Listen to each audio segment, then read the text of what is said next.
在嘉德被送走囚禁后，老者将石浩送入无量天，希望他能早日成才，未来能够回到地城守关，镇压十方敌。他们来到一座祭坛上，这个祭坛由5种色彩的神石铸成，庞大如山，散发着岁月的沧桑与时光的永恒。石浩心中满是疑惑与不舍，他渴望探究这座神秘的地城，尤其是想见一见叶青仙。那个曾救过他的绝世丽人，与这座地城有着千丝万缕的联系，但他却如同一个谜，连城中的高手都不愿透露他的来历。石浩试图向身边的人询问，甚至向那位手持狼牙棒的老者请教，希望能够见叶青仙一面，但都被拒绝了。他心中惊异，叶青仙究竟是什么来头？为何连这里的高手都不愿多言？石浩只能带着遗憾踏上祭坛，准备离开。祭坛复苏，光芒一闪，石浩仿佛踏入了时光隧道，穿越了无数岁月，向着永恒的尽头冲去。这是一个超级传送阵，强悍无边，足以将人传送到宇宙的尽头，跨越古界。石浩穿过锐光与混沌，跨越难以想象的空间，终于离开了上界，来到了9天中的无量天。无量天的灵气浓郁无比，远超3000州，但这里却显得异常空旷，白雾弥漫，给人一种寂静而神秘的感觉。石浩心中猜测自己是否被送到了天神书院的门口，但很快他发现事情并不简单。他发现自己身处一座巨大的宫殿之中，这座宫殿占地足有上万里，悬在虚空中，神秘而庄严。石浩推开宫殿的大门，却被一股强大的气息拦住。一名白眉老者盘坐在蒲团上，眼神犀利如闪电，仿佛能看穿人的灵魂。老者告诉他，凡被送到这里的人都是犯了过错的，需要接受磨砺与惩罚。石浩心中不忿，他知道自己是被嘉德陷害，却被当作替罪羊。老者挥手将石浩送出宫殿，告诉他这片天地就是他的惩罚之地。石浩发现自己身处一个奇异的空间，这里如同一个世界，但所有人都病恹恹的，显然都受了伤。他们都是天才，却被困在这里，有的甚至已经100年。石浩心中焦急，他没有时间可以耽搁，必须立刻离开。他不断飞行，冲向大的尽头，却发现这片空间的封锁异常强大。石浩心中暗骂，他不认为自己有过错，却被送到这里受罚。他必须找到离开的方法，否则他将永远被困在这片放逐之地。这里的人一个个都怨气冲天，抱怨自己被关了这么多年。他们因为一些小过错就被关押在此，岁月流逝，却始终找不到出路。石浩也来到了这里，他不想浪费时间，于是询问是否有捷径可以离开。众人纷纷诉说自己的经历，称这片诡异的疆域似乎没有尽头，唯一的希望或许就是中心地的那座模仿登仙台建造的古道台。石浩来到那座石台前，发现它由巨石堆砌而成，岁月的侵蚀让它看起来更加孤独。他尝试释放仙气，当第3道仙气涌出时，石台周围电闪雷鸣，出现了异象。石浩意识到这座登仙台与仙气有着密切的联系，他飞上石台，盘坐下来，开始修行。周围电闪雷鸣，金莲从虚空中生长，散发出清香。石浩进入一种奇妙的状态，他的仙气与石台共鸣，仿佛得到了神秘力量的加持。数十日后，石浩的一道仙气凝结成了一朵大道之花，花瓣绽放，仙雾笼罩在他身上，让他变得越发强大。远处的众人惊叹不已，意识到这座登仙台只对修出3道仙气的人开放。石浩成功地利用石台的力量，为自己开辟了一条离开的道路。石浩睁开眼睛，问众人是否想离开。众人兴奋不已，纷纷冲上石台。石浩盘坐其中，不断结印，头顶的大道花瓣释放出强大的力量，石台发光，冲出无尽符文，击穿虚空，开辟出一条通往外界的银色通道。众人欢呼着沿着通道离去，石浩也跟着走了出去。他回头望了一眼，对着远处的白眉老人深深一拜，感谢他的魔力。石浩意识到，这次的经历虽然让他晚进了天神书院，但收获颇丰。他在圣寂境就结出了一朵大道之花，这在修行路上极为罕见。他期待着未来能见到真正的登仙台，也希望能找到更多强大的机缘。脱困后，众人互报姓名，相约以后再聚。石浩询问他们是否听说过天神书院，但众人反应各异，有的茫然摇头，有的只听说过，可能要在这里建一座。石浩意识到，这些人被困多年，对外界的事情一无所知。不过，他们也表示，等出去后一定会去天神书院看看。就在众人分别之际，不远处突然有人开口，眼神犀利地盯着石浩。这人显然是无量天的高手，对石浩并不友善。他提出一个条件，让石浩去太初古矿为他采掘生命之石，否则就为难他。众人一听，脸色大变。太初古矿是个极其危险的地方，被称为魔矿、邪矿，葬下了无数高手，甚至有人说是仙王的坟冢。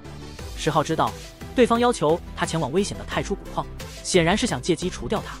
周围的人也为石浩感到不平，去太初古矿无异于送死。然而，这个强者元清却毫不在意，他以石浩擅自动用传送阵为由，强行将其定罪，决定将他流放到太初古矿。元清是一个实力恐怖的高手，年轻时就修出仙气，如今更是强大无比。众人虽然愤怒，但面对他的强势却无能为力。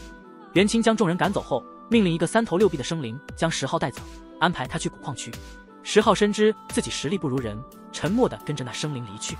元清的计划是压制10号10年，让他错过天神书院的最佳修炼时机。他知道天神书院的竞争极为激烈，起步晚一步，差距就会越来越大。而10号原本就有机会进入天神书院，却被元清的算计打乱了一切。与此同时，天神书院所在的无量天引起了巨大的轰动，这里汇聚了海量的经书、绝世秘法和仙道秘术，甚至还有黄血池等仙家洞府。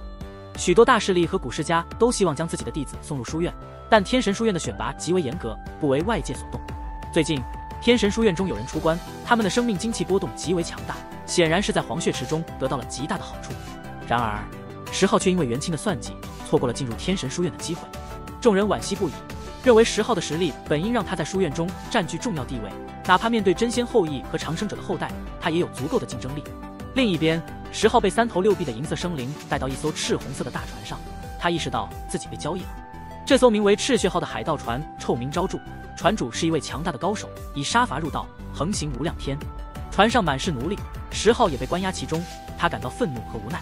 赤血号的目标是域外的太初古矿，途中他们小心翼翼地避开各种残破的法器和阵纹，因为这些古代大战的遗存极为危险。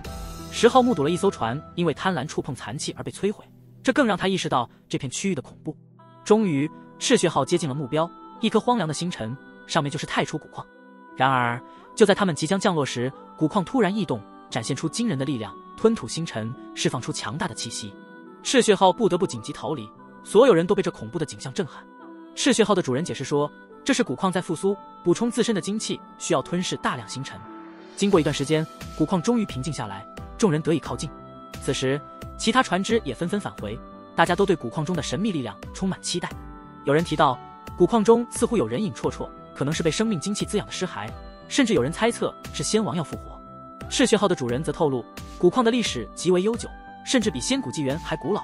此时，古矿入口处弥漫出仙雾，让所有人都感到震惊和兴奋。他们意识到，这里可能隐藏着无尽的机缘。在太初古矿的洞口，仙气蒸腾，洞口显得缥缈而宏大。突然，一阵女子的歌声从矿洞中传来，歌声优美却带着凄凉。随着歌声，众人仿佛看到了一位绝代丽人踏着月光离去，周围是刀光剑影和英雄的搏杀。所有人都被这歌声深深吸引，甚至赤血号的主人也惊悚不已，发现自己竟被歌声中的情绪所左右。这种诡异的歌声让在场的高手们感到恐惧，但幸运的是，歌声并未伤害任何人。歌声消失后，众人陷入沉默，心中充满了疑惑。有人猜测，那模糊的白衣女子并非幻觉，所有人都看到了她。这让在场的高手们更加不安，因为古矿中从未有过活人出现，这次却出现了如此诡异的现象，可能是古矿中的仙王复苏了，这让大家不寒而栗。最终，一切恢复平静，但古矿的诡异现象让许多高手感到不安，纷纷离开。赤血号也迅速逃离了这片区域。10号和其他8、9万名奴隶被留下，卖给了各大势力。他们的命运已经注定，也就是在古矿中采掘神料，直至死去。10号心中对元清的恨达到了极点，眼中充满了杀机，但面对现实，他只能暂时忍耐。他被卖给了一个古世家，身上被重新布下禁制。然而，当古世家的人用一块密石探测他的潜能时，10号的实力让所有人震惊。他不仅修出了仙气，还展现出惊人的资质，这让古世家的人意识到，他们可能捡到了一个宝。古世家的老者试图探查10号的来历，但10号早有准备，他的元神设有禁制，一旦被强行探查，他将元神自爆。这让老者不得不放弃，转而询问10号是否愿意进入天神书院。10号表示愿意，但条件是不能追随任何女子。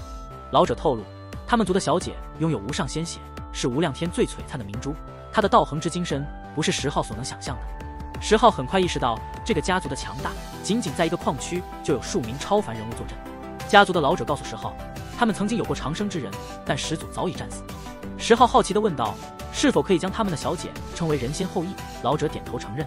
这让10号想起了曾经被兰陵取笑的事情，如今却在这里遇到了这样的家族，而他却只是一个奴隶，地位尴尬。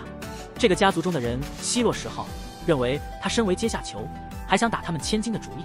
但对方提出可以送他进天神书院，不过只能以该族小姐的战仆身份加入。10号听后感到愤怒和耻辱，他暴露自己的潜能，本希望引起重视，却要以仆人身份前往，这绝不可能妥协。他沉默思考着对策，心中愤怒，但只能等待机会。家族的老者解释说，这是权宜之计，天神书院的弟子可以带仆人，10号以仆人身份进去，总有机会发光发热。但10号清楚，这是为了衬托该族小姐，他将成为他的手下。老者还提到，在前往天神书院前，10号需要做一件事，可能是目前只有他能做到的。10号意识到，元清故意压制他，将他贬到古矿区，耗费他的光阴，这是在慢慢抹杀他。他错过了天神书院的出使机会，失去了争夺资源的资格。10号本来有机会在天神书院大展拳脚，结果被元清坑了，现在连争夺仙药、涅槃保持的机会都没了，这让他恨得牙痒痒。不过10号可不是那种轻易放弃的人，他发现这个家族的小仙子需要生命之石，这种东西不仅能延续寿命，还能夺天地造化，是个好东西。10号心想，既然他们想要，那我也得看看能不能顺手牵羊。家族的老者跟10号说，天神书院的竞争激烈，不仅看个人资质，还得看家族的支持。他们希望10号能去太初古矿挖点生命之石，给小仙子送去，让他在书院里更有竞争力。10号一听，这任务可不简单，太初古矿那地方凶险无比，进去的人基本有去无回。但他转念一想，这地方仙气缭绕，要是能平安出来，说不定能弥补之前错过的机会，甚至还能弯道超车。10号直接答应了，他让家族给他准备各种秘宝，反正要冒险就得做好万全准备。家族的人还挺意外，以为10号会讨价还价，结果10号直接说给我准备宝具。老者们面面相觑，但还是痛快地答应了。不过他们还是不放心，给10号头上套了个金刚镯，说是秘宝，其实就是个防逃的玩意儿。10号虽然心里不爽，但也没办法，只能忍着。他心里琢磨，等进了古矿，看我怎么翻身。太初星辰那地方荒凉的不行，到处是干枯的山脉。不过各大势力早就把它瓜分了，谁都不想错过古矿里的宝贝。这些天大家都忙着在古矿入口附近晃悠，希望能捞点好处。10号也准备好了，虽然头上顶着个金刚镯，但他心里已经有了计划。他了解到，奴役他的家族姓王，是从仙谷活下来的族群，祖先实力深不可测，曾经触碰过仙王领域。10号出发了，家族给他准备了一堆秘宝，他要进太初古矿了。虽然前路凶险，但10号心里已经有了打算，他要在这片荒凉的星辰上杀出一条血路，冲破一切阻挡，重新夺回属于自己的机会。